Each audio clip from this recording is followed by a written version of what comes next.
Hello, everybody. This is Petra from Nevelle, from the Nevelle Show. And I had planned, like we usually do on Monday, to do this peaceful resistance piece today. But I had something rather explosive planned for tonight, and this afternoon I thought about it once more, and I thought, okay, I'll think about whether I'm going to do this or not.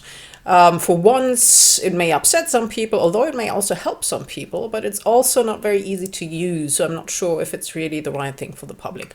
So I'll think about that for a couple more weeks, 2 or 3, and see what happens, what comes to me.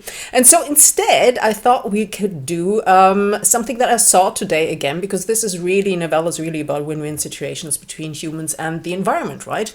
So I saw a very interesting post today, which is relatively relevant, and I was also thinking about, should I be doing this or not? But then I just did some cleanup of some very old files, because I moved like a gazillion times in the last few years, 2 or 3 years, and put everything just into boxes and stuff, because sometimes I had to move so fast that I really didn't have the time to put them and also not the space to put it anywhere else. So I'm going through everything now, and I'm finding all these very interesting bits.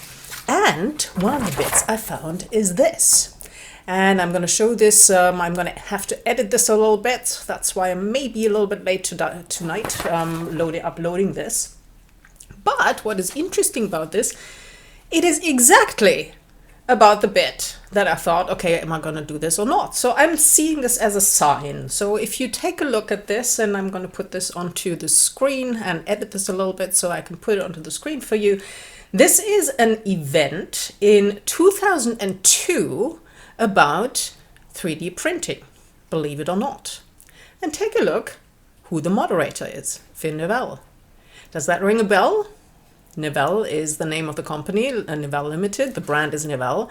Well, Finn Nevelle used to be my stage name, and there is a good reason why I had a stage name, why I wanted to have a stage name. But anyway, at that time, it was my stage name. So it was when I got into the whole tech thing by accident, including 3D printing. And guess what the post is about today?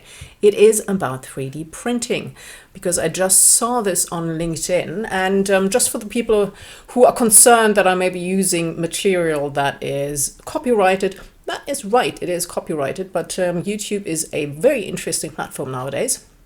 You can actually use copyrighted material, and they check for you if that's okay. I didn't know that. I figured that out by accident. I put something up, and I wanted to ask some music company, I think at the time, for permission, and I was trying to figure out how to do it, and then pop, 30 seconds later, there comes this post. This is copyrighted, and by the way, you can use it, but we may put some ads on there later, which is fine by me. I don't see a problem using this, because I'm basically doing free advertising for them. You know, it's not as if I'm selling something, as if I'm using a music piece from them, which is what I did at that point, and which was also okay. But this is really free advertising with them, so I don't see why they would have a problem with it. But, if it's being taken down, it's being taken down. It is a very interesting thing, though. It is also from the World Economic Forum, and this is about the world's biggest 3D printed neighborhood. So they've gotten a little bit further than they were here at the time, right? And that is how you can see what happens in 20 years, because I think at the time everybody thought that was crazy, including me, although I was the moderator. But then again, I've done crazy things a few times before. So this is the world's biggest 3D printed neighborhood, and it is in Austin, Texas. 100 homes outside Austin, Texas. As you can see, builders load a digital floor plan into the software system, and I suppose you can actually adjust that. I would think that if you do this on other projects, that you can adjust that and just change a little bit in the programming, and then you have a different house. How convenient is that? Isn't that cool? And the printer squeezes out lines of concrete mix. Why this is interesting for us, not just because we are interested in tech and tech that is coming in this company, because part of the company is also helping people who lose their jobs, which is one of the courses, right? It's one of the early courses that I did where I wasn't quite sure yet what I was going to do, but I knew that I was pretty good at working myself into new jobs. And I thought, okay, if I help people do that because I have experience in that, why not help them work themselves into jobs that are environmentally friendly. It would make sense because they are also future proof, not like starting a job in the oil industry, which may go away, or in some other industry that may go away soon. You don't want to train to be a cab driver right now when there are self-driving cabs coming. So I thought, okay, so how can I help people get into that? So this is why this is also interesting for us. It's also environmentally friendly because these homes are solar powered. They have either 3 or 4 bedrooms. My little cat here is very interested in this too. 3D printing company Icon says the wall can be printed 3 times faster than traditional methods, which uses 2.5 times less energy, which is cool for us, right?